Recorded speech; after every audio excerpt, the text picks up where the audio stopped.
incarcère énormément en Belgique. On n'est absolument pas un pays laxiste comme certains essaient de le faire croire en manipulant des chiffres ou en n'ayant lu aucune étude, etc. On se rend compte dans les chiffres que ce n'est pas du tout le cas. Et les jeunes qui sont le plus dans le goulot de la justice, c'est plutôt les mineurs en danger pour lesquels il faut vraiment qu'on se bouge comme société, parce qu'en tant qu'adulte, on a une responsabilité face à ces jeunes.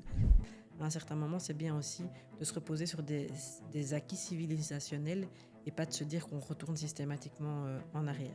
Donc c'est non seulement un impensé, mais c'est une politique, le tout à la prison, qui coûte extrêmement cher.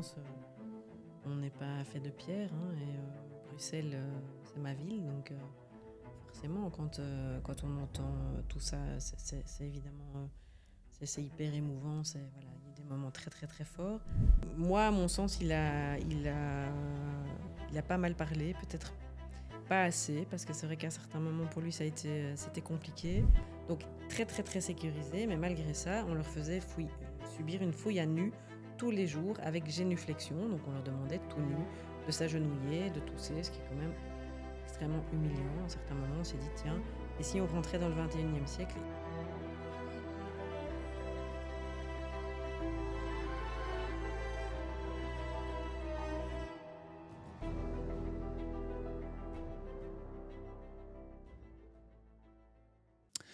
Bonjour Delphine. Bonjour. Merci d'avoir accepté mon invitation. Est-ce que tu peux te présenter pour mon audience? Comment est-ce que tu t'appelles et qu'est-ce que tu fais dans la vie? Alors, je m'appelle Delphine Pachi, je suis avocate pénaliste depuis 24 ans et je fais aussi du droit de la jeunesse, mineurs délinquants, mineurs en danger. Et j'ai présidé l'Observatoire des prisons pendant de nombreuses années. Je suis toujours très active au sein de l'Observatoire des prisons. Alors, est-ce qu'il y a un événement en particulier qui pousse Delphine plus jeune à aller dans cette direction? Est-ce que c'est une soif de justice, de voir à quoi ressemblent des fois ces personnes un peu rébues de la société ou autre? Alors, à la base, je me destinais plutôt à faire du droit familial. Je suis tombée dans le pénal par hasard. Et puis, j'ai adoré ça. Et donc, j'ai vraiment été mordue et j'ai continué. La soif de justice, alors, c'est une question très large. Mais dans mon optique, en réalité, la justice pénale est souvent plutôt injuste. Et donc, ceux que tu appelais à l'instant les rebuts de la société, ce sont souvent des personnes aux côtés desquelles moi j'ai envie d'être, parce que très souvent leur parole est confisquée. On les entend très très peu. Et mon idéal à moi, c'est qu'ils puissent être défendus, malgré ce qu'ils ont fait, malgré ce qu'ils sont, et pouvoir être à leur côté pour faire entendre leur voix. Et est-ce que, en tant qu'avocat pénaliste, ça t'arrive parfois de sentir une sorte de contradiction entre ton boulot et toi dans la vie de tous les jours, en te disant mais peut-être que ce n'était pas la bonne chose de défendre cette personne ou autre, ou bien est-ce que justement cette soif de vouloir défendre ces personnes, d'avoir un droit de défense, euh, ne contredit pas l'une ou l'autre proposition? Alors moi, j'ai de problèmes à défendre personne a priori, c'est-à-dire que je peux défendre n'importe quel type de fait et n'importe quelle personne. Évidemment, ma seule limite va être la manière dont je vais défendre les personnes. Je veux pas proposer une défense qui serait outrancière pour les victimes. Je ne veux pas proposer une défense qui soit une défense de rupture quand ça n'est pas nécessaire. Et donc, ça va plutôt être la manière dont je vais pouvoir travailler aux côtés du client, faire équipe et pouvoir trouver un mode de défense qui nous convienne à tous les deux. Ça, pour moi, c'est vraiment essentiel. Et c'est d'ailleurs en lien avec la déontologie. Mais je ne vais pas m'arrêter au type de fait, parce que en réalité, on se dit toujours, tiens, l'avocat pénaliste défend des monstres, etc. En réalité, les monstres, ça n'existe pas, hein, sauf dans les films. Et donc, les personnes qu'on rencontre ont une complexité, et c'est toute la subtilité qui m'appartient à moi de pouvoir montrer aux juges. Et c'est pour ça que j'aime mon métier. Et comment est-ce que tu gères cette possibilité que ton client te demande de prendre une certaine défense ou plutôt une autre? Est-ce que vous réglez ça en amont, où tu lui mets tes limites, etc. Ou est-ce que en cours, ça va évoluer au cours de votre relation pendant le procès? Alors, il faut toujours, évidemment, que le client soit d'accord avec la défense qu'on propose. C'est lui qui est le client, c'est lui qui est défendu. Il ne s'agit pas, à nouveau, de confisquer sa parole ou de parler pour lui, hein. Moi, je suis pas sa mère, je ne suis pas son assistante sociale. Je suis son avocat. Donc, ce qui va être essentiel, c'est que sa voix et son message soient entendus, mais comme il le souhaite. Et si ça ne me convient pas, alors à ce moment-là, c'est à moi à dire, alors je fais un pas de côté, vous choisissez quelqu'un d'autre. Et maintenant, est-ce que tu trouves qu'il y a des différences entre le métier que tu imaginais quand tu étais petite et le métier que tu exerces aujourd'hui? Est-ce qu'il y a des grosses différences? Oui, alors j'ai jamais imaginé petite être avocate. Je voulais plutôt être historienne ou archéologue, donc je suis quand même assez loin de ça. Mais oui, c'est évidemment un métier qui est beaucoup plus complexe que ce que je pouvais imaginer, que ce que parfois fait apparaître la télé, les séries, etc. C'est assez différent, mais très passionnant. Alors, tu es notamment connu pour avoir défendu Salah Abdeslam, accusé dans les affaires des attentats du 13 novembre 2015 en France ou encore en mars 2016 en Belgique. Toi, tu t'es occupé du volet belge. Est-ce que tu peux me dire comment est-ce qu'on devient l'avocate de l'un des hommes qui était les plus recherchés de Belgique en 2015-2016? Est-ce que tu peux nous dire comment ça se passe, la rencontre avec cette personne? Est-ce que c'est lui qui vient vers toi? Est-ce que c'est toi qui viens vers lui? Alors, il y a évidemment plein de choses qui sont liées au secret professionnel que je ne vous dirai pas. Mais par rapport à Salah Abdeslam, moi j'étais l'avocate d'un autre accusé au moment du procès de Paris. Et c'est Salah Abdeslam qui m'a demandé de le défendre à Bruxelles, ce que j'ai accepté parce que j'estimais qu'il y avait pas mal de choses à faire pour lui. Et donc j'ai porté cette défense. Et est-ce Voilà. que tu as hésité avant d'accepter, dans le sens où, dans ce genre d'affaires, il y a une sorte de pression médiatique et populaire des fois énorme? Est-ce que tu te dis, peut-être que là, je devrais ne pas y aller parce que ça va être très médiatisé J'en ai parlé avec mes proches parce que j'avais surtout peur que la médiatisation leur retombe dessus. Après, moi, je ne suis pas un avocat qui cherche absolument les médias, donc je me suis plutôt tenue à l'écart et j'ai essayé d'être la moins médiatisée possible. Et évidemment, quand il fallait y aller ou dire des choses, c'était important de le faire, mais d'être dans un juste milieu et certainement pas en provocation. Alors, c'est quoi l'objectif que tu te mets en tête lorsque tu acceptes sa proposition? Est-ce que l'objectif, c'est de l'innocenter? Est-ce que c'est de l'aider à réparer une partie de sa faute, si tant est que ce soit possible auprès de ses victimes, en leur donnant une opportunité d'avoir des réponses ou autre? C'est quoi l'objectif que tu te fixes, soit avec lui, soit pour toi-même, en début de cette affaire? Alors, il y a de nouveau une série de choses dans cette question qui sont évidemment de l'ordre du secret professionnel. Ce qui est certain, c'est que lui, sa position à Bruxelles a toujours été de dire ben, moi, je n'étais pas au courant des attentats, ce qui a été largement démontré pendant le procès, et donc je ne peux pas en être tenu responsable. Donc, c'est la position qu'on a soutenue au niveau des faits. Après, ce n'était pas sa position à Paris, et c'est voilà, c'est quelqu'un qui avait besoin aussi qu'on puisse entendre les choses qu'il avait à dire, et ce qui a, à mon sens, pu être fait. Et quand on prépare une affaire comme ça, un peu internationale, est-ce que tu te mets en relation avec les équipes en France? Est-ce que tu travailles plutôt dans ton coin et vous recevez les dossiers? Est-ce que c'est... Non, non, moi j'étais en relation étroite avec les équipes en France, puisque à la base on devait même être ensemble. Et puis évidemment, le fait que ce soit à Bruxelles, délocalisé, pas du tout central, etc., c'était assez compliqué pour les avocats parisiens. Mais là, encore aujourd'hui, on est une équipe avec les Français, les Belges autour de lui. Ok. Et au niveau des victimes, est-ce que dans ce genre de procès, parce que j'ai pas d'expérience là-dedans, est-ce que vous vous mettez aussi en contact avec elles pour préparer ce genre de procès? Non, non, ça c'est totalement interdit. Ok. On ne peut pas se mettre en contact avec des victimes dans notre métier de pénaliste. Et est-ce que c'est pas frustrant dans ce genre de procès pour toi de te dire, euh, enfin, il a un peu en quelque sorte condamné d'avance, peut-être que c'est malheureux de le dire comme ça. Est-ce que c'est pas frustrant de se dire, ça va être difficile d'obtenir quelque chose, d'autant plus qu'au moment où tu commences le procès belge, il avait déjà été condamné en France. Donc, est-ce que c'est pas quelque chose qui peut être frustrant en tant qu'avocate? Alors, je savais que c'était le risque. Après, c'est pas ce qui s'est passé, puisque dans le dossier de belge, les procureurs ont demandé une nouvelle peine de perpétuité qu'ils n'ont pas obtenue. Ils n'ont pas obtenu de peine complémentaire. Donc, on a en réalité eu un très beau résultat pour lui à Bruxelles. Et ça, c'était important qu'on puisse à un certain moment dire aussi qu'une perpétuité plus 20 ans, ça suffit. Hein. Les gens, même ceux qui ont pu commettre des faits très très graves, ont une seule vie, donc condamnés à 15 perpétuités, à des milliards d'années de prison comme aux États-Unis, ça ne sert pas à grand-chose et c'est même un peu hypocrite. Et donc ici, en tout cas, sur ce point de vue-là, ça n'a pas servi à rien. Il y a eu plusieurs événements qui ont un peu émaillé ce procès, notamment l'affaire par exemple des box des accusés. Est-ce que tu peux nous parler un peu de ces box? Pourquoi est-ce qu'ils ont été montés puis démontés dans le procès en Belgique? Alors les box, il faut savoir qu'une partie des accusés qui comparaissaient à Bruxelles avaient comparu l'année d'avant à Paris.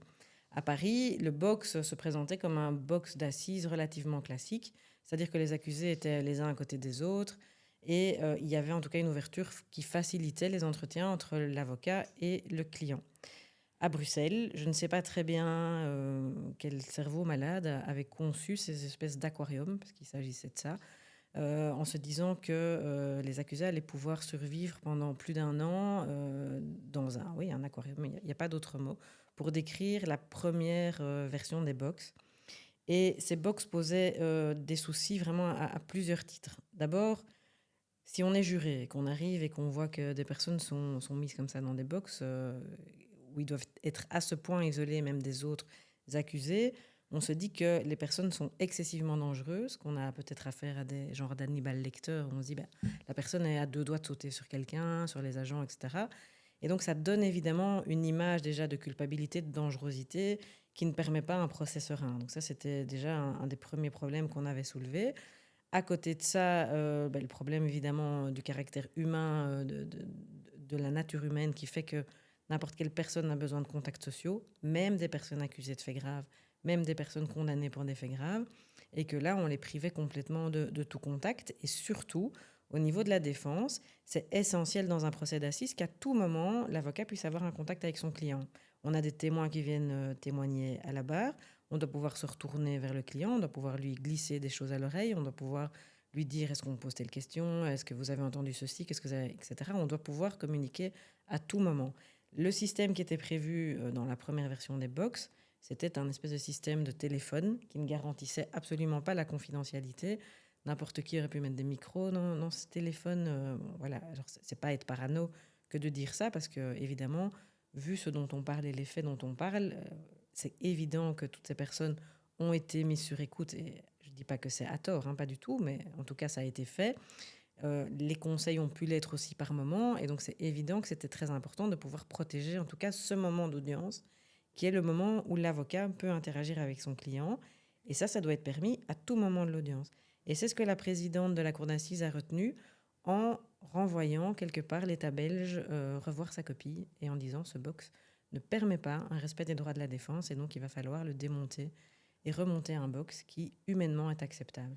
Et c'est à quel moment que tu découvres ces box? Est-ce qu'on parle de 2-3 jours avant le procès, quelques semaines, quelques mois? Alors moi, je l'ai découvert très tard, puisque je suis intervenue assez tard au niveau de la défense belge, puisqu'il y avait d'autres... j'avais conditionné mon intervention à d'autres choses liées à mon client à Paris, donc qui n'ont rien à voir avec le client que j'ai défendu à Bruxelles.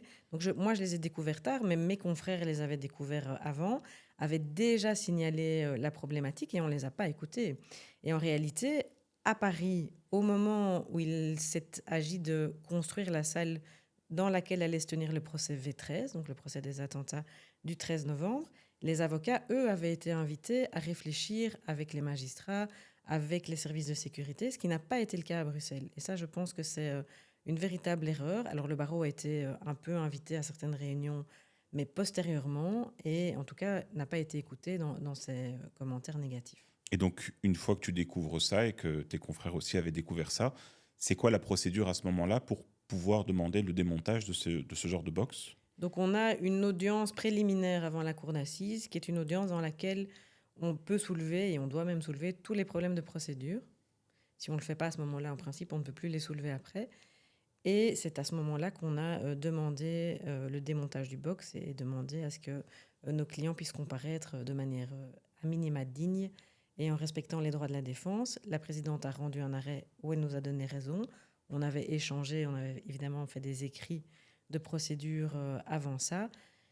Elle nous a donné raison, ce qui a retardé le début du procès, puisqu'il a fallu démonter et remonter tout ça aux frais du contribuable, malheureusement.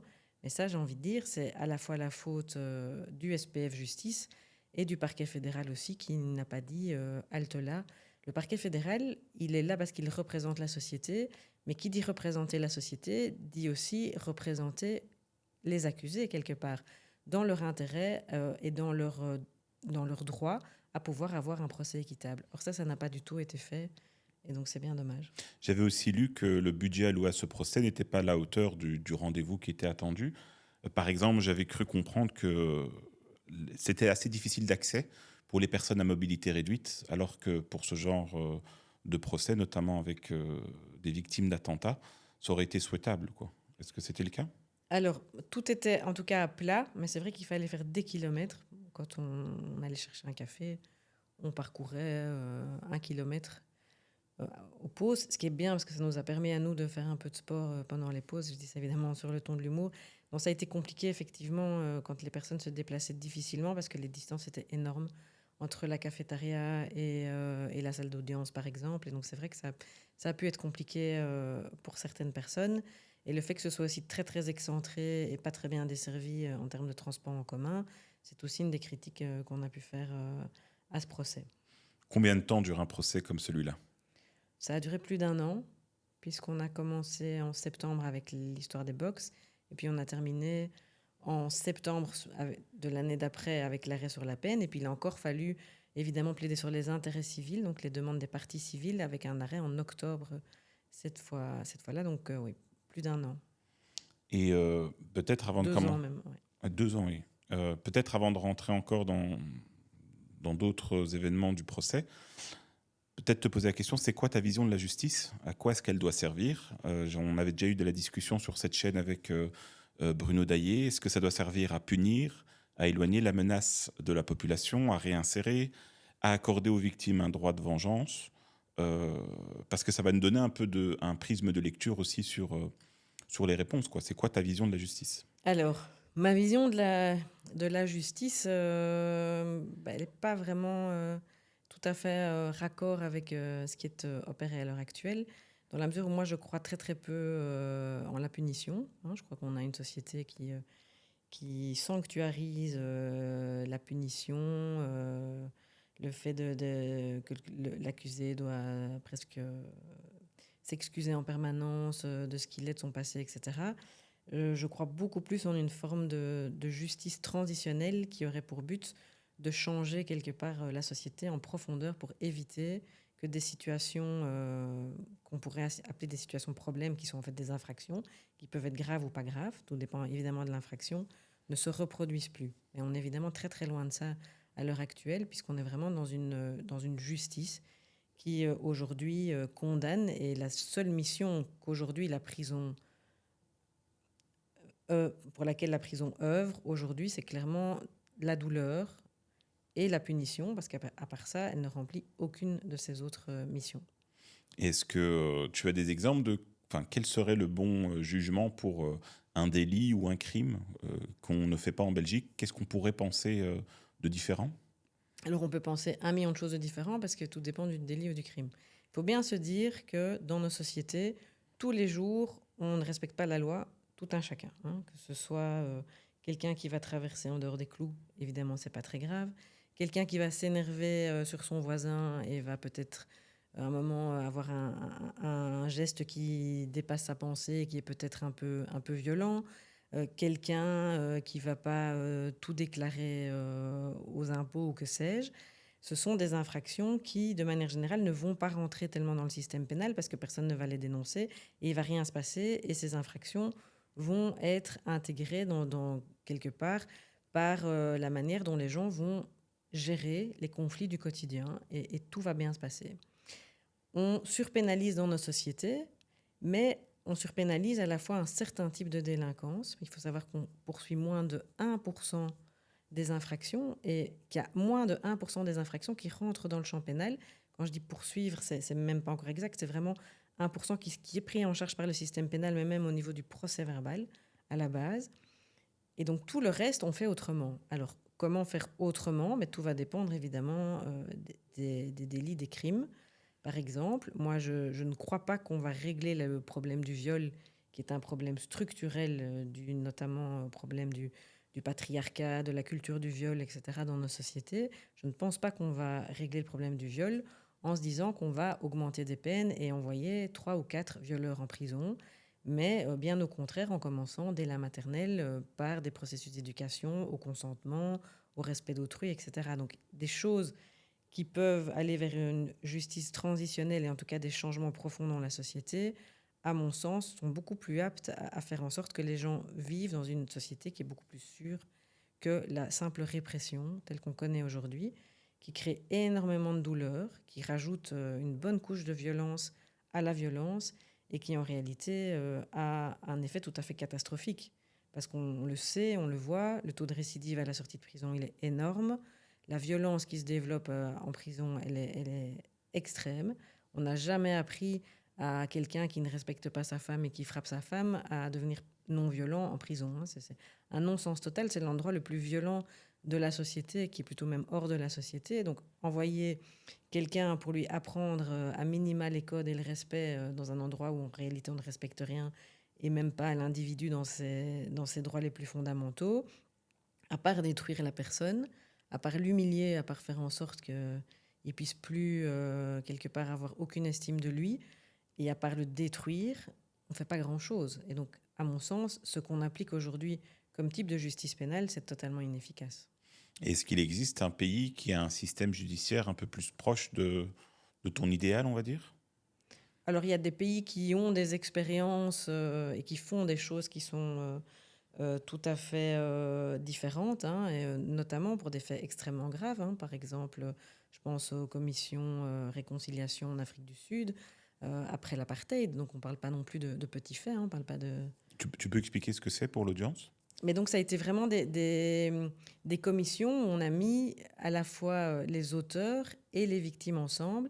Et on s'est dit, à un certain moment, on va pouvoir mettre les choses sur la table, reconnaître les victimes en tant que victimes pleines et entières de ce qui a pu être vécu, ce qui est quand même la grande majorité du temps le souhait des victimes avant tout. Alors c'est difficile de parler pour les victimes, parce qu'il y a autant de souhaits de victimes que de victimes, et les victimes, elles sont toutes aussi différentes, et elles ont toutes des envies différentes. Mais en tout cas, un besoin qui est quand même de manière très très très générale exprimé par les victimes, et notamment les victimes que je défends, et ça je parle plus de ma pratique personnelle, c'est vraiment de pouvoir être à un moment reconnu, et notamment par l'auteur des faits, mais si c'est pas possible que ce soit par l'auteur des faits directement, en tout cas par la société. Oui, on vous a entendu, vous êtes effectivement victime de tel ou tel fait, et avec ça, on va avancer ensemble, et donc arrêter de rajouter de la violence à la violence, en tout cas briser ce cercle de violence qui a pu commencer par les faits qui ont été commis par l'auteur. Avant de rentrer dans le procès, et pour que l'audience comprenne bien, il y a une distinction à faire entre un tribunal correctionnel et une cour d'assises. Est-ce que tu peux expliquer un peu, parce que ça explique aussi comment, le déroulement du procès, quoi. Alors, le tribunal correctionnel sont des juges professionnels. Et donc, en principe, on juge donc les délits et les crimes correctionnalisés. On a un système assez compliqué qui va être fort simplifié parce qu'on a un nouveau code pénal qui va bientôt rentrer en vigueur. Ça va être beaucoup plus simple pour les étudiants en droit. Et la cour d'assises juge les crimes, pas tous les crimes, mais certains crimes qui ne peuvent pas être correctionnalisés, justement. Donc les crimes les plus graves, et ils sont jugés par un jury. Et en tant qu'avocate pénaliste, est-ce que tu préfères que la décision revienne à un jury ou à des juges professionnels? Alors, c'est vraiment dépendant du dossier. C'est-à-dire que il y a, je dirais, des points positifs et des points négatifs aux deux systèmes. Le point négatif du tribunal correctionnel, c'est peut-être une certaine habitude et le fait de se dire, le juge, il condamne tellement que quelque part, envoyer quelqu'un en prison, ça ne l'émeut plus parce que c'est sa pratique, et qu'à un certain moment, on est tous humains et on doit tous aussi se blinder pour pouvoir faire face parfois aux décisions qu'on prend. Et donc, sans doute que peut-être par moment, les principes du doute, etc., sont pas toujours bien présents, ou en tout cas, on peut avoir une certaine habituation et condamner plus allègrement.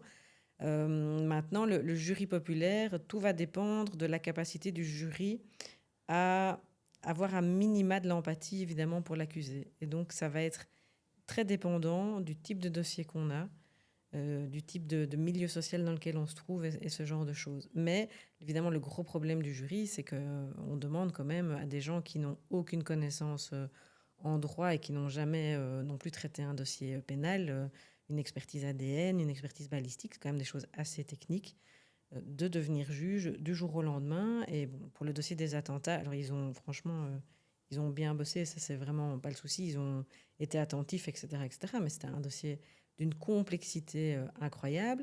Ils n'ont pas le dossier, donc ils n'ont pas le dossier papier, ils prennent des notes. C'est un dossier qui a duré 1 an. C'est vrai que c'était quand même, je pense, pour eux, pas toujours très confortable. Et c'est un petit peu comme si voilà, vous avez un gros problème avec votre voiture et au lieu de prendre un garagiste, vous prenez quelqu'un dans la rue et vous lui apprenez en 2-3 mots, voilà monsieur, comment réparer un moteur, et puis vous espérez quand même qu'il va le faire correctement. Alors il y a des gens qui vont arriver à manier ça bien, d'autres moins. Le jury est peut-être aussi plus perméable quand même à l'opinion publique, à ce qui va être dit dans les médias. Donc ça peut aussi évidemment être un problème. Et c'est compliqué dès qu'on a un dossier plus technique. Et donc, de ce que j'ai compris, c'est que le jury va déterminer si la personne est coupable ou pas, mais pas fixer la peine. À ce moment-là, on repasse la main à des juges professionnels ou pas du tout? Non. Donc le jury va délibérer avec la cour et voter sans la cour pour voir si la personne est coupable ou pas. Et puis ensuite, le jury délibère et vote avec la cour pour la peine. Ok. Et alors, chose aussi intéressante que j'ai vue sur les jurys, ils sont combien plus ou moins? Ils sont 12. Ils sont 12. J'ai cru comprendre un peu que les avocats de la défense et le procureur faisaient en quelque sorte une sorte d'enquête sur ces jurys et vont déterminer, une fois qu'on va les présenter en 30 secondes, si oui ou non on le veut dans le box des jurys, parce qu'ils pourraient être influencés d'un côté ou d'un autre. Oui. Alors c'est vraiment, je dirais, presque un délit de sale gueule, hein, comme on dit parfois, ou de belle gueule. Donc tout va dépendre évidemment de la position dans laquelle on est. Mais effectivement, on va un peu screener les jurés. Donc on dit, à l'heure actuelle, on laisse beaucoup de choses sur les réseaux sociaux, ce qui est très très utile à la fois pour le procureur et l'avocat de la défense. Évidemment, si on a par exemple, on défend quelqu'un d'origine étrangère et on voit qu'il y a un juré qui poste des propos racistes sur un site, on va le garder.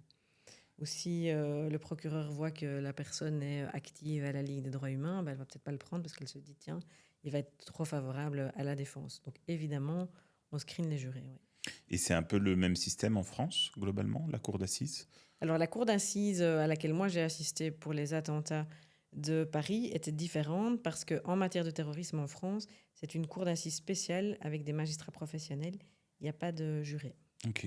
Et ça demande quelle charge de travail pour le jury? Ça veut dire ils mettent leur vie professionnelle en pause, Ah oui. le temps du procès, combien d'heures par jour, combien de mois?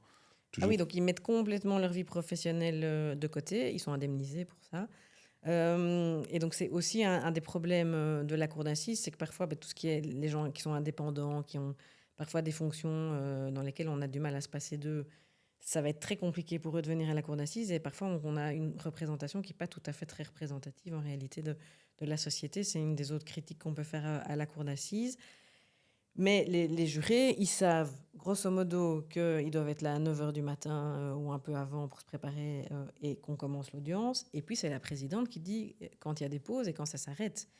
Et ils n'ont pas leur GSM en audience. Et donc oui, c'est un peu comme un camp scout, hein, une cour d'assises. C'est-à-dire qu'on va vraiment vivre, manger, boire, dormir autour de la cour d'assises. Ça prend énormément de place aussi en termes de réflexion. Il y a pas mal de jurés qui font des dépressions après ou qui doivent se faire aider parce qu'on ne sort pas toujours indemne. C'est une épreuve.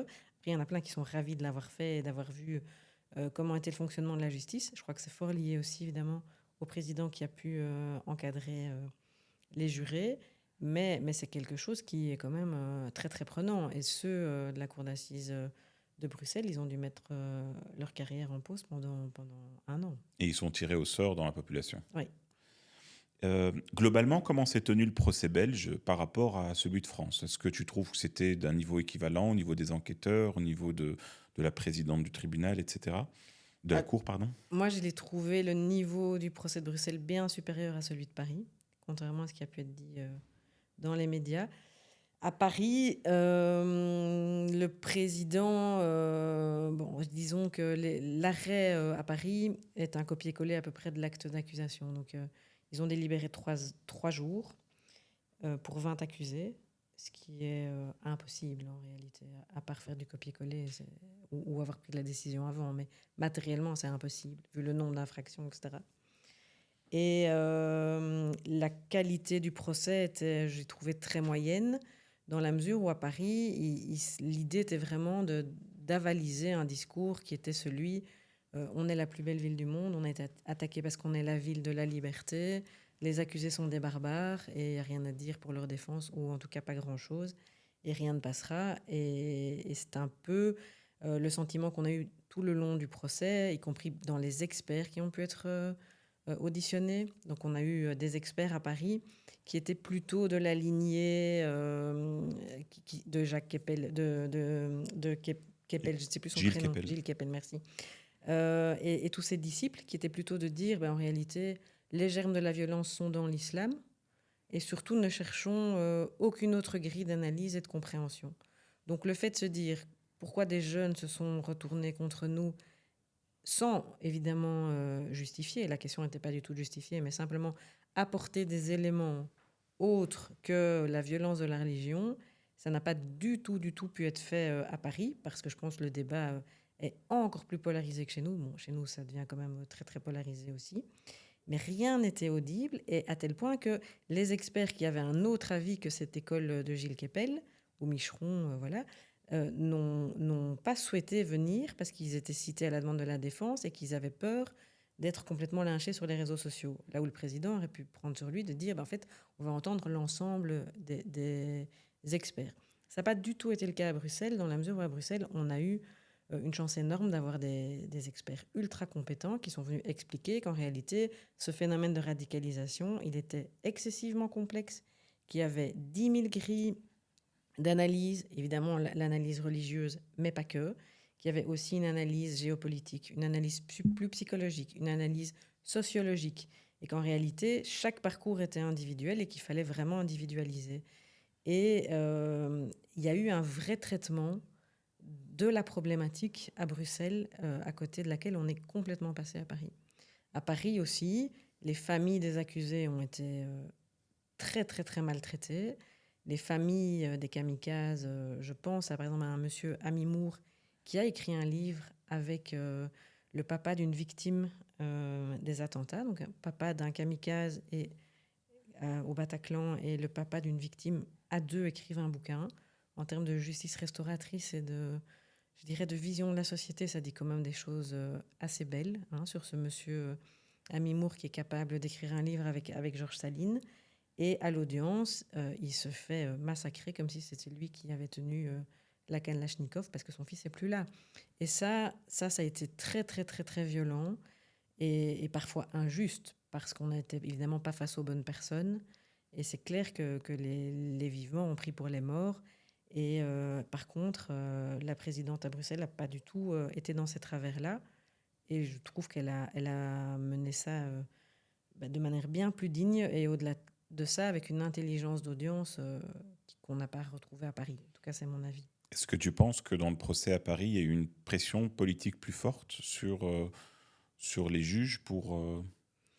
Je pense que les juges qu'on a mis pour présider ce procès étaient totalement très contents de ce qu'ils ont fait. Le président Perriès à Paris a fait la tournée des médias après, ce qui est très dérangeant, parce qu'en principe, un président de cour d'assises, il ne s'exprime pas. Vous n'avez pas vu Laurence Massard venir parler de ce qu'elle a fait à Bruxelles. Donc ça, c'est déjà très questionnant. Il a reçu la Légion d'honneur pour service rendu, etc. après. Donc oui, c'est questionnant. Ça fait vraiment... le procès... on doit valider le récit, et tout ce qui viendra dire qu'à un certain moment, la France a pu faire en sorte que certains jeunes se sentent exclus, alors, à tort ou à raison, mais en tout cas mettre les choses en débat, ça, c'était totalement inaudible et c'était même pas possible de le dire. Il y avait même eu, je pense, la réplique de Manuel Valls qui disait expliquer, c'est cautionner ou quelque chose comme ça. Expliquer, c'est déjà un peu excuser. Et alors en disant ça, clairement, il mettait quelque part tous les sociologues au pas en disant en réalité, on ne veut pas de vous, on ne veut pas des explications. Non, on a été attaqué parce qu'on est Paris, la plus belle ville du monde. Alors que une série de discours et une série d'accusés disaient des choses et ça aurait pu être intéressant de tenter d'écouter. Parce que l'idée, c'est évidemment que ça ne se reproduise plus jamais. Dans le cas de Salah Abdeslam, d'un point de vue extérieur, j'ai eu l'impression qu'il a été pris un peu comme un symbole, c'est-à-dire qu'on lui a mis beaucoup de choses sur le dos, d'un point de vue extérieur, hein, je parle toujours. Là où il y avait d'autres protagonistes, est-ce que c'est une impression que tu as reçue, comme s'il était un peu le symbole, étant donné qu'il était le survivant du vendredi 13? On ne va pas citer le nom, mais il y avait d'autres personnes qui étaient accusées pendant le procès. Est-ce que cette impression de symbole et que l'État voulait montrer qu'il devait être intraitable et donc ils ont pris Salah Abdeslam comme tête de proue, est-ce que c'était quelque chose que tu as ressenti aussi? Ah, c'est quelque chose que j'ai plaidé, que j'ai ressenti, qui est, je pense, totalement la réalité. L'après-procès l'a démontré aussi. C'est-à-dire que c'est le survivant, effectivement, du 13 novembre. On voit très clairement que dans le 13 novembre, c'est pas du tout un organisateur, c'est quelqu'un qui a un rôle, et il conteste pas le rôle qu'il a eu, et c'est évidemment excessivement grave, la question n'est pas là, mais c'est pas un organisateur. Et personne ne connaît le nom des organisateurs des attentats, qui a été condamné à une perpétuité à Paris, à une perpétuité à Bruxelles. Il a eu 2 perpétuités. Personne ne sait qui c'est. Et par contre, tout le monde connaît Salah Abdeslam. Donc effectivement, c'est le survivant du 13 novembre. C'est pas le seul, puisqu'il y a d'autres personnes qui participent plus en amont et qui ont été condamnées à Paris et aussi à Bruxelles, dont on ne connaît pas non plus fort les noms. Mais en tout cas, c'est évident que la France en a fait le symbole de la répression maximale et de la réponse qui devait être la réponse maximale.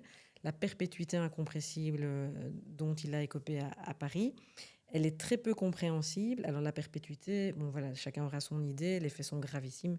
Moi, je ne remets pas en cause, évidemment, la gravité des faits à Paris, la question n'est pas là.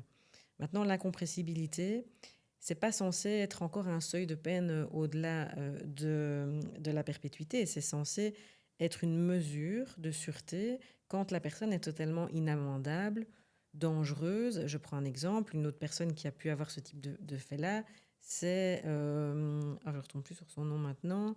Marc Dutroux? Non, pas Marc Dutroux, puisqu'il Parce que lui, c'est en est Belgique. belge, mais l'équivalent en France, Dans qui est Michel décédé. Fourniret? Oui, Michel Fourniret, merci.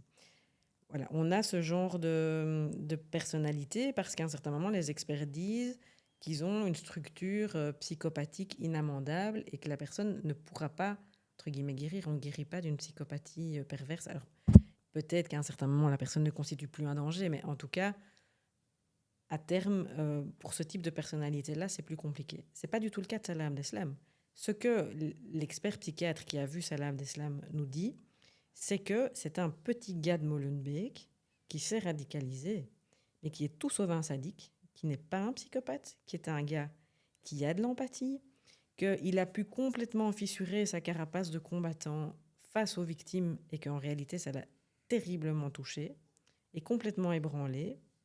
Et qu'il oscille entre quelque part rester dans une espèce de carapace de combattant qui le protège psychiquement, ou redevenir ce petit gars de Molenbeek, au risque aussi évidemment d'un effondrement massif, parce que quelque part tout ça pour ça. Mais c'est tout sauf un psychopathe, donc c'est un gars qui est amendable, et on le sait dans tout ce qu'on a pu faire, écrire comme convention, etc. La prison, elle doit toujours avoir pour but, toujours, de viser à la réinsertion et à la sortie de la personne, et au fait que la personne ne constitue plus un danger à la fin de sa peine. Alors on peut ne pas être d'accord avec ça, mais alors à un moment on rétablit la peine de mort, on n'est pas hypocrite, et on ne se dit pas en fait on les laisse crever, et c'est une peine de mort lente, et on verra bien, et on ferme la cellule, et puis on revient... Voilà, à un moment il faut être cohérent. Ou bien il n'y a plus de peine de mort, et alors à ce moment-là, on œuvre pour que la personne puisse effectivement un jour retrouver la liberté et se réinsérer, et si elle reste dangereuse, éventuellement, il y a des mécanismes pour pouvoir la maintenir en détention. Mais en tout cas, il faut au moins arriver à faire quelque chose pour que la personne puisse être meilleure. Ou bien on s'assied sur tous les principes et toute l'évolution de la société et on redevient quelque part des hommes des cavernes.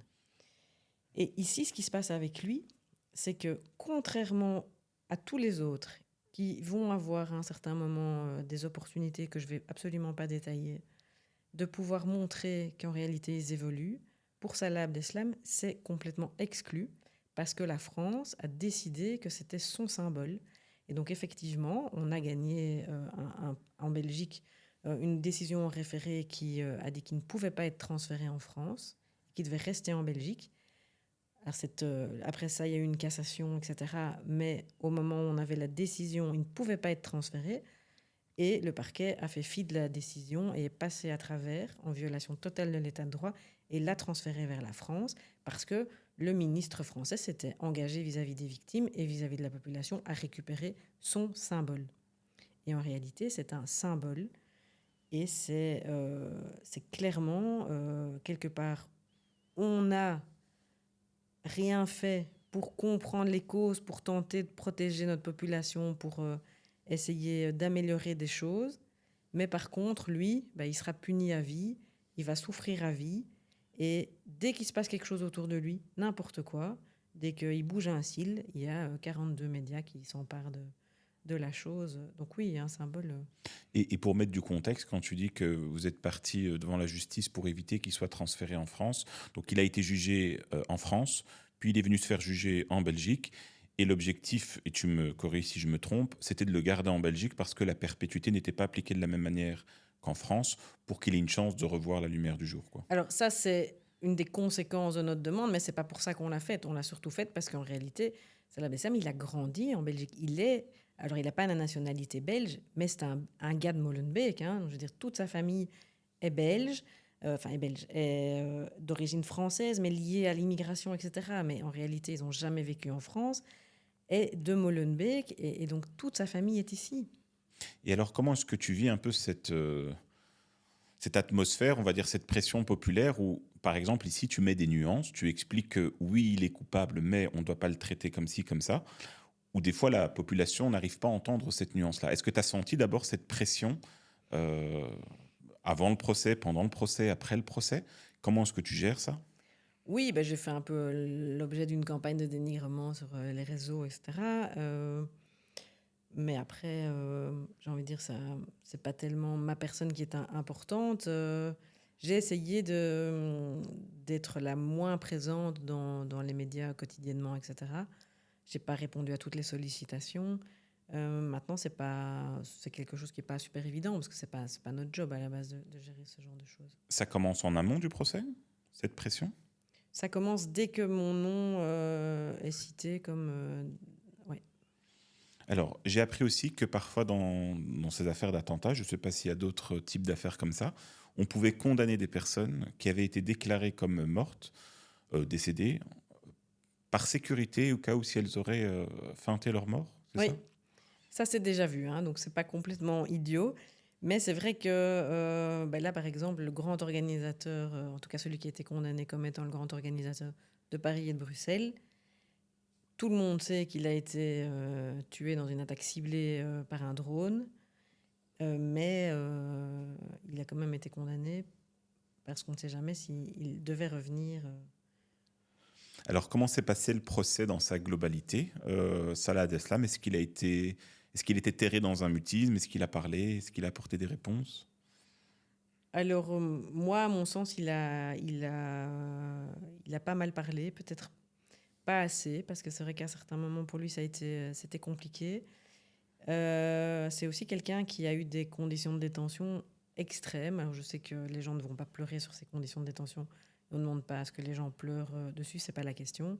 Maintenant, à nouveau, si on s'estime être un État démocratique et pouvoir donner des leçons au reste du monde et aussi aux criminels, nous, on doit surtout rester accrochés à nos principes et respecter les gens en respectant les droits à minima et évidemment les traiter avec respect, sinon on se comporte comme des criminels. Mais toujours est-il que ces conditions de détention qu'il a vécues en France, en étant filmé 24 heures sur 24, en isolement total, etc., ça n'aide pas à pouvoir, après ça, s'exprimer de manière sereine face à une assemblée quand même un peu intimidante. Il a fait ce qu'il a pu et je pense qu'il a quand même dit beaucoup de choses. Oui. Et tu estimes l'état de satisfaction de la partie civile? Comment est-ce qu'elle était après ce procès-là? Tu penses qu'elle a obtenu les réponses qu'elle attendait ou... Alors, les parties civiles, c'est des centaines de parties civiles, donc c'est extrêmement compliqué de parler au nom des parties civiles. Il n'y en a pas beaucoup qui étaient présentes à l'audience, contrairement à la France. Mais alors, on sait pourquoi. C'est parce qu'en France, quand les victimes viennent au procès, elles sont indemnisées. Donc, elles sont payées pour leur jour de travail qu'elles loupent, ce qui n'est pas du tout le cas en Belgique. Donc, évidemment, ça explique la différence du nombre de victimes présentes.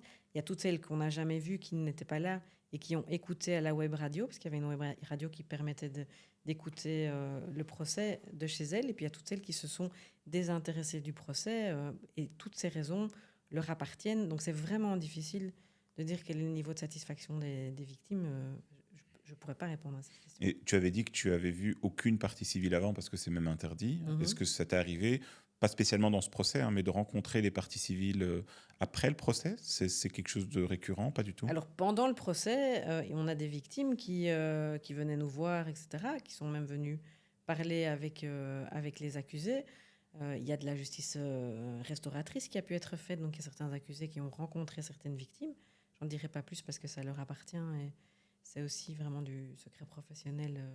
Mais oui, il y a des choses qui se font. Il y a eu beaucoup d'affaires dans l'affaire pendant le procès. On a déjà parlé des box, mais il y avait aussi la partie des contrôles durant les transferts. Qu'est-ce qui s'est passé? Alors, ce qui s'est passé, c'est que les détenus étaient détenus dans une aile de la prison de Harren, ultra sécurisée, dans une prison déjà ultra sécurisée. Alors, c'est vrai qu'on voit pas mal qu'il y a plein de choses qui se passent à Harren, etc., mais autant vous dire que au-dessus de l'aile dans laquelle les gars du procès des attentats se trouvaient, il n'y avait pas vraiment de drone qui livrait des canettes de coca ou des stupes, ça c'est évident. Donc très très très sécurisé, mais malgré ça, on leur faisait subir une fouille à nu tous les jours avec génuflexion, donc on leur demandait tout nu de s'agenouiller, de tousser, ce qui est quand même extrêmement humiliant. À un certain moment, on s'est dit, tiens, et si on rentrait dans le 21e siècle et qu'on demandait à la police de traiter ces gens comme si c'était des êtres humains et pas des animaux, et donc avec un minima du respect pour la pudeur qu'on peut avoir à ne pas se montrer nu et tous ces orifices face à un agent, et certainement pas une fois par jour, voire 2 fois par jour. Et moi, j'ai pensé un peu naïvement qu'en écrivant un courrier, on allait pouvoir trouver un accord avec ça. On a dû faire des procédures judiciaires qu'on a gagnées. Alors, les policiers ont mis énormément de temps à appliquer les décisions de justice. Une première décision de justice qu'ils n'ont pas appliquée, ce qui a été compliqué parce que les accusés ne voulaient plus comparaître à cause de ce traitement-là. Et puis par la suite, la Cour d'appel qui a renforcé le dispositif de la décision judiciaire. Et là, ils ont été bien contraints d'en tout cas faire des fouilles en 2 temps, en motivant à minima les fouilles, en leur laissant quand même du linge au-dessus quand ils fouillaient en dessous, etc. Et donc un peu plus respectueux. Comment est-ce que tu expliques qu'ils n'aient pas respecté la décision au premier abord? Bon, parce que c'est quand même une grande constante maintenant pour l'État belge et les émanations de l'État belge dont la police est depuis un certain temps. Pourquoi est-ce que l'État belge ne respecte pas les décisions de justice quand fait d'asile est condamné, par exemple, à héberger des gens, voilà, malheureusement, c'est une constante. Pendant le procès, est-ce que tu estimes qu'on a pu donner toute la place aux victimes? C'est-à-dire, est-ce qu'on a vu tous les témoignages? Tu as dit qu'il y en avait une centaine, mais que beaucoup n'ont pas pu venir à cause spécifiquement du système belge. Est-ce que tu estimes que malgré ça, celles et ceux qui étaient venus ont eu l'espace nécessaire pour s'exprimer?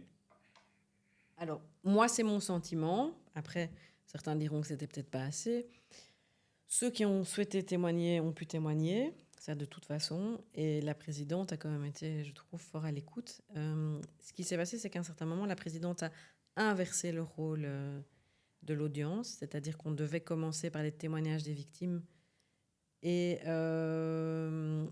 puis parler et après ça l'interrogatoire des accusés. Mais on était pris dans les procédures de fouilles, etc. Et les accusés refusaient de comparaître parce qu'ils n'en pouvaient plus, en réalité, de leurs conditions de transfert journalières. Et la présidente a inversé le rôle, ce qui, à mon sens, a sauvé le procès. Donc ça a été vraiment important, mais ça a pu être mal vécu par les victimes. Et ça j'entends aussi que pour elles, ça a pu être quelque chose de difficile. Est-ce qu'il y a eu des témoignages qui t'ont particulièrement marqué pendant ce procès? Oui, plein. Ouais, déjà, évidemment, les témoignages des victimes, même si nous, on est à la défense, on n'est pas fait de pierre. Et Bruxelles, c'est ma ville. Donc, forcément, quand on entend tout ça, c'est évidemment... c'est hyper émouvant. Voilà, il y a des moments très, très, très forts. Là, je crois que je peux aussi parler au nom des accusés. Il y a des accusés aussi qui ont... Et c'est aussi... un des buts du procès, c'est ça aussi, hein, c'est cette confrontation parfois par rapport aux conséquences de certains actes, etc. C'est aussi un moment qui est vraiment important.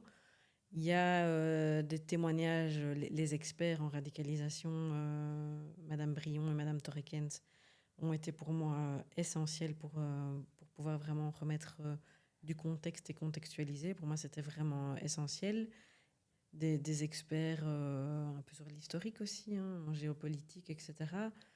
Et puis des familles de kamikazes aussi, qui pouvaient être assez touchantes. Est-ce qu'il y a eu un moment dont tu étais particulièrement fier durant ce procès?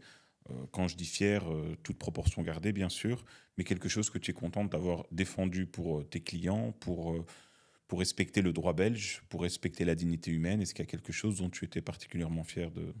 Bah, on a quand même, on a été d'abord heureux de la décision sur les box, qui était quand même très collective au niveau de la défense, la décision sur les fouilles, et puis le résultat de l'absence de peine pour Salah Abdeslam pour ce deuxième procès, ça, pour nous, enfin ce troisième procès même.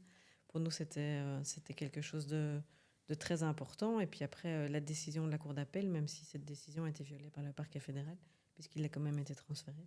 Et donc, justement, sur le verdict, septembre 2023, donc Salah Abdeslam est reconnu co-auteur des attentats de Bruxelles, mais pas de peine pour ces faits-là. Pourquoi ?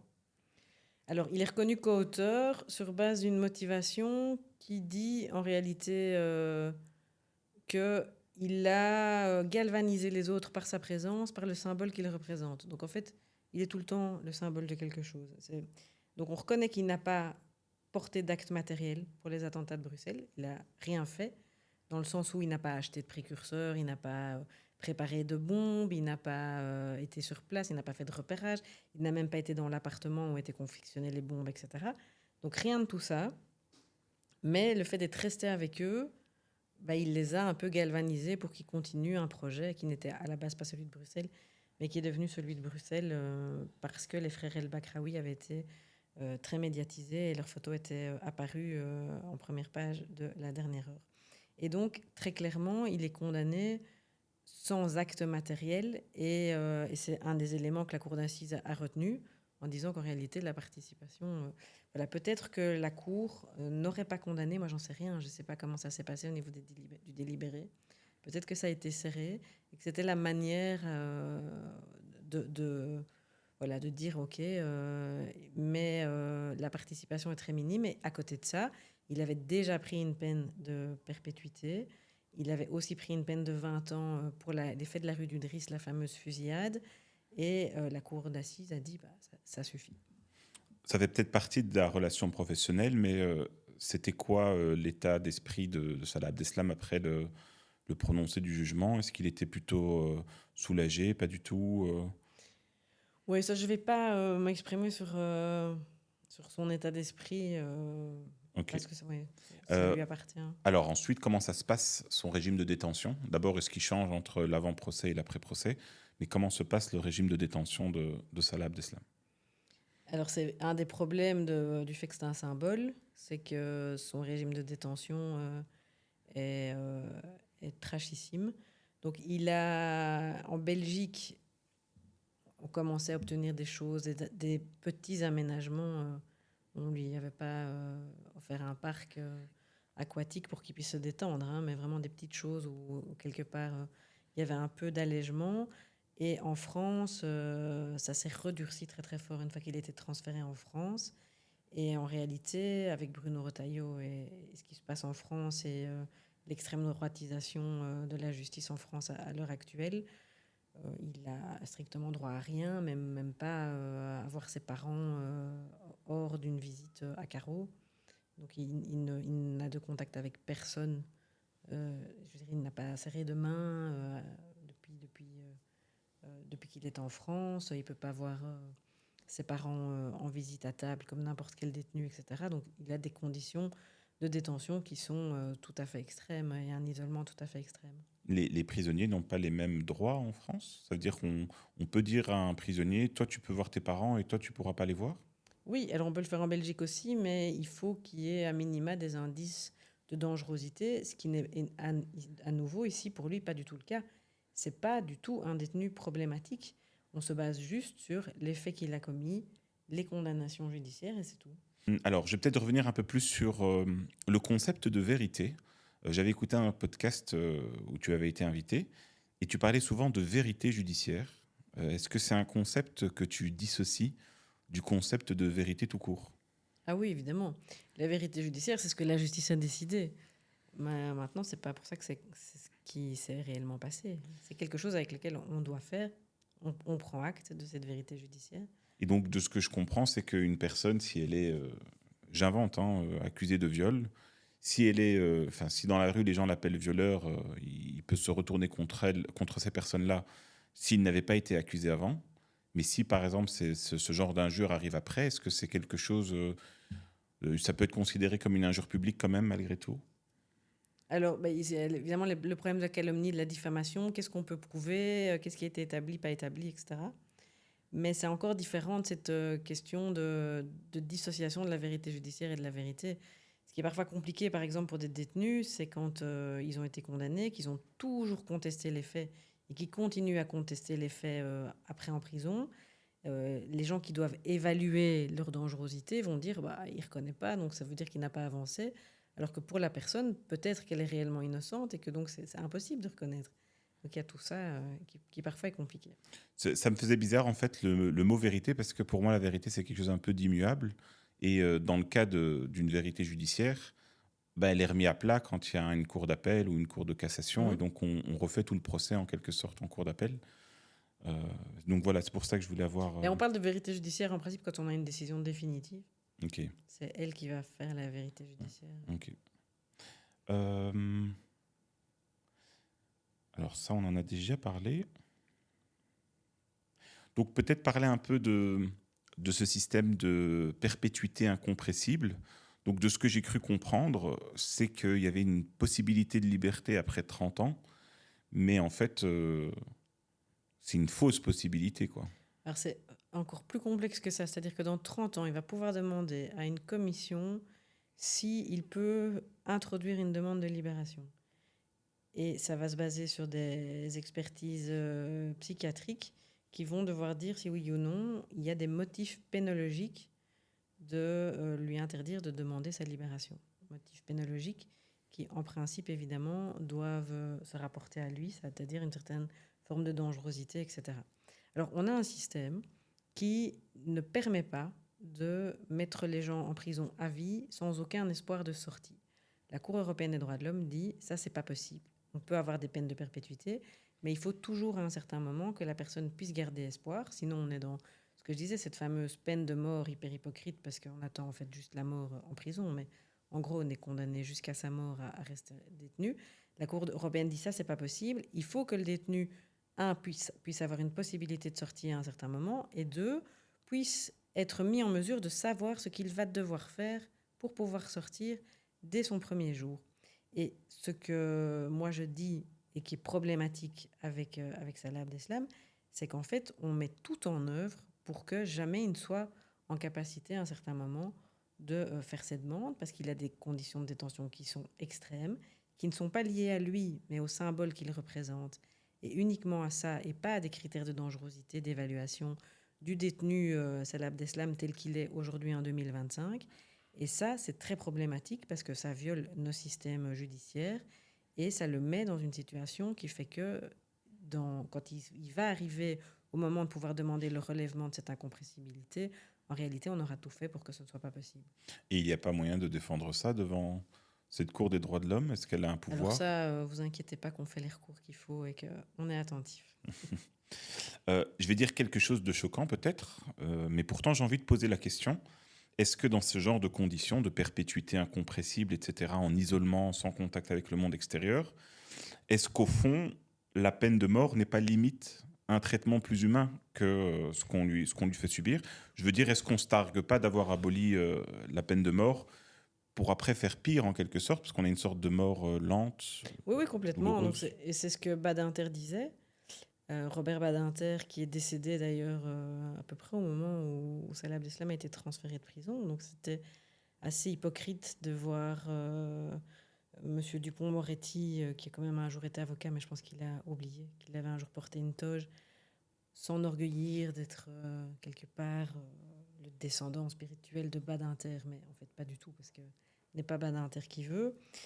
Et faire exactement l'inverse de tout ce qui avait été justement défendu par Robert Badinter. Robert Badinter, il a dit, moi, je m'oppose à ces peines de perpétuité, je m'oppose aux peines de sûreté, qui sont vraiment, quelque part, effectivement, transposer cette peine de mort en une peine de mort lente. Et ça, c'est pas possible. On peut pas à la fois se dire qu'on abroge quelque chose pour revenir en arrière, et c'est quelque chose effectivement de moins doux. Quelque part, la peine de mort parfois est plus douce. Il y a eu aussi d'autres discussions sur la déchéance de nationalité. Est-ce que tu peux dire ce que c'est que cette déchéance de nationalité et qu'est-ce qui s'est dit par rapport à ça, quoi? Oui, ça a été une décision très très forte du jury. Donc effectivement, quand des personnes sont binationales, c'est-à-dire quand elles ne risquent pas de devenir apatrides si on leur retire la nationalité belge, dans un certain... Je vais pas faire le développement juridique qui est quand même assez compliqué, mais dans certains cas, on peut leur retirer la nationalité belge, ce qui était demandé ici par le parquet fédéral pour tous les accusés binationaux, et notamment aussi le grand organisateur des attentats. Et les avocats, moi, je n'étais pas concernée puisque Salah Abdeslam est de nationalité française, mais les avocats qui ont plaidé contre cette déchéance ont plaidé à raison que c'est une peine raciste. Pourquoi c'est une peine raciste? Parce que c'est une peine qui dit quelque part qu'il y a des Belges de deux catégories de Belges, quoi. Les vrais Belges, ceux à qui on ne peut jamais enlever la nationalité, et puis les autres qui ont une espèce de sous-nationalité, parce que comme ils en ont une autre, bah, de toute façon, on peut la leur retirer. Et donc c'est quelque chose qui est profondément inéquitable. Et la Cour d'assises a dit qu'elle ne donnait pas les déchéances de nationalité parce que ce serait disproportionné, même face à quelqu'un qui a organisé les attentats. Donc à quelque part, les infractions les plus graves, un jury populaire a été capable de dire non, on ne souhaite pas donner ces peines de déchéance de nationalité, ce qui est très très très très fort en termes de décision judiciaire, ce qui n'empêche pas le parquet fédéral depuis de requérir des peines de déchéance de nationalité.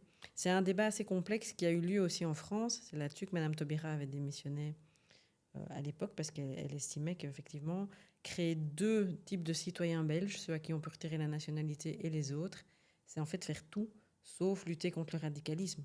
Alors déjà, le gars qui va faire un attentat, il va assez peu penser au fait qu'on va peut-être lui retirer la nationalité, donc c'est absurde en termes de prévention, etc. Ça fonctionne évidemment pas, mais ça envoie vraiment ce message à des jeunes qui pourraient être tentés par des discours plus extrêmes, à qui on leur dirait, tu sais, en fait, t'es chez toi, mais t'es pas vraiment chez toi parce qu'on te traite pas, parce que tu vas déjà avoir des problèmes pour trouver un emploi, etc., etc. En réalité, ça remet une couche et ça dit juste que effectivement l'État traite différemment ses citoyens. Et donc c'est juste aller dans le sens de donner des arguments aux personnes qui tentent de radicaliser les jeunes. Et ça pourra faire jurisprudence à l'avenir? En tout cas, c'est quelque chose qu'on plaide devant les tribunaux en disant même pour l'organisateur des attentats, on n'a pas donné. Donc à un moment... Je pense avoir lu ça dans un livre de Bruno Daillé, mais peut-être je me trompe, qui disait « La prison est un impensé de la politique ». Est-ce que c'est ton avis? Et est-ce qu'il y a des témoignages par rapport à ce qui se passe en prison que tu voudrais ramener à la connaissance de l'audience? Moi, j'ai présidé l'Observatoire des prisons, comme je le disais dans ma présentation pendant longtemps. Je suis toujours très active au niveau de l'Observatoire des prisons. Je pense aussi que c'est totalement un impensé. La prison pour peine, c'est quelque chose d'assez récent, hein, puisqu'avant, on emprisonnait pour torturer au Moyen-Âge, etc. Et puis pour tuer.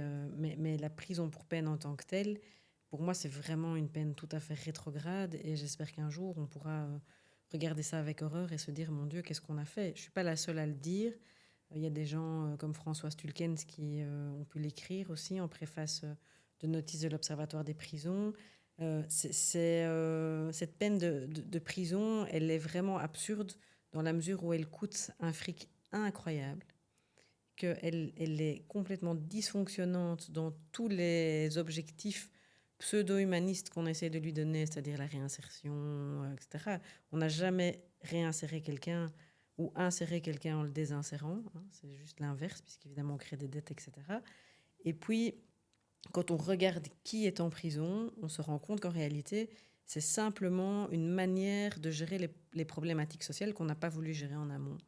Et donc aujourd'hui, avec en plus le discours d'extrême droite du MR et les engagés qui ont quand même pas beaucoup de jugeote et qui suivent aveuglément tout ce qui est proposé en termes de sécuritaire, etc., on est en train de se dire qu'on va réingérer des politiques sociales. Hein, on laisse crever les gens, maintenant des familles à l'extérieur, puisqu'on n'héberge plus avec la NVA qui est à l'asile et migration, on n'héberge plus certaines familles, etc.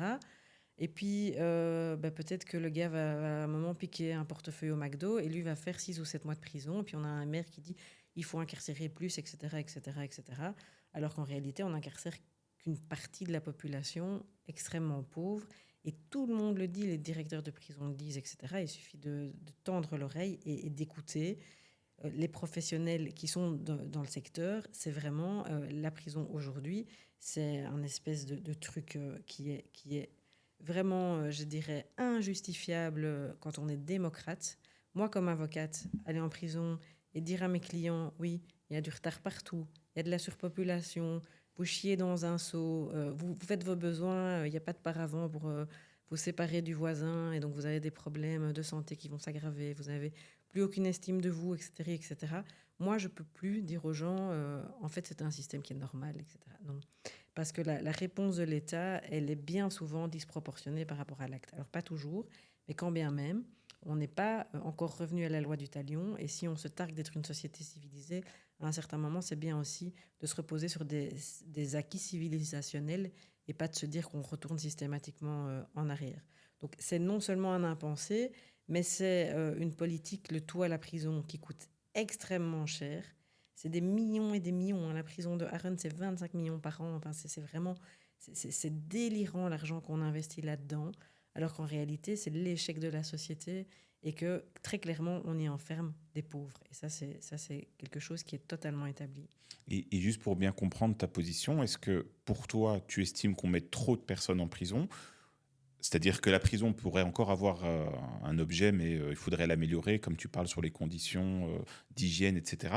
Ou c'est quelque chose que pour toi, il faut totalement détruire. Et alors, dans ce cas-là, qu'est-ce que tu fais des psychopathes, sociopathes qu'on n'arrive pas à guérir, entre guillemets, quoi. Je ne dis pas que c'est la solution, hein, mais pour bien comprendre ta position. Alors, c'est une question qui est complexe, parce que le problème, c'est que chaque fois qu'on s'est dit on va tenter d'améliorer la prison, c'est impossible. C'est impossible parce que c'est une institution qui est malade et qui n'est pas transformable. Et donc, c'est pas parce qu'à un moment, on va mettre des rideaux de couleur et qu'on va repeindre les murs que ça va aller mieux. Et plus, d'ailleurs, on le voit, plus on construit des places, plus on remplit, etc. Donc, pour moi, la prison en tant que peine, c'est quelque chose qui doit complètement disparaître. Et ça, c'est évident que pour moi, c'est quelque chose qui n'a plus sa place dans une société civilisée. Et évidemment, pour pouvoir y arriver, il faut des modifications de la société en amont, et notamment investir tout l'argent qu'on investit dans les murs pour que les infractions n'arrivent pas et pour pouvoir aussi traiter des situations sociales tout à fait déplorables et qu'on laisse se passer, qu'on arrête en réalité de gérer les problématiques sociales par l'enfermement. Bah, tu anticipes un peu une de mes questions de fermeture de l'épisode, mais si tu étais ministre de la Justice et que tu avais les pleins pouvoirs, quelle est là ou les mesures que tu mettrais en priorité pour améliorer la justice dans ce pays ? Alors en tout cas, je la transformerais vers de la justice transformative, donc même au-delà de restauratrice, etc., vers une justice qui répare les individus et vers une plus grande justice sociale. La base de la justice, c'est pas tellement celle qui se passe dans les tribunaux, ça devrait être celle qu'on devrait pouvoir vivre au sein de la société entre individus. Et pour ça, il faut lutter contre les discriminations, il faut lutter contre le patriarcat, il faut lutter contre les dominations et essayer d'avoir une société plus égalitaire. On n'a pas pu aborder toutes les questions qu'on voulait dans le podcast, notamment sur ton activité avec la jeunesse. Est-ce que tu veux en toucher un mot sur des problématiques qui ne seraient pas connues du grand public ? Alors, je crois que La jeunesse, c'est évidemment un très très très grand débat. Et on dit toujours, hein, attention, il y a plus de délits, la jeunesse est plus violente qu'avant, etc. On se rend compte dans les chiffres que c'est pas du tout le cas. Et les jeunes qui sont le plus dans le goulot de la justice, c'est plutôt les mineurs en danger pour lesquels il faut vraiment qu'on se bouge comme société, parce qu'en tant qu'adulte, on a une responsabilité face à ces jeunes pour qu'à un certain moment, justement, ce ne soit pas le système pénal qui traite tous les problèmes sociaux qu'on n'a pas pu voir et qu'on n'a pas pu prendre en compte comme il devait l'être. Qu'est-ce qui manque en urgence pour ces jeunes? Ouais, il manque des places dans des institutions quand malheureusement les jeunes doivent être éloignés des familles. Il manque des familles d'accueil. Il manque des familles de parrainage. Il manque tout ce qui fait le lien et qui peut leur permettre de grandir bien, parfois éloignés des milieux toxiques dans lesquels malheureusement ils sont nés.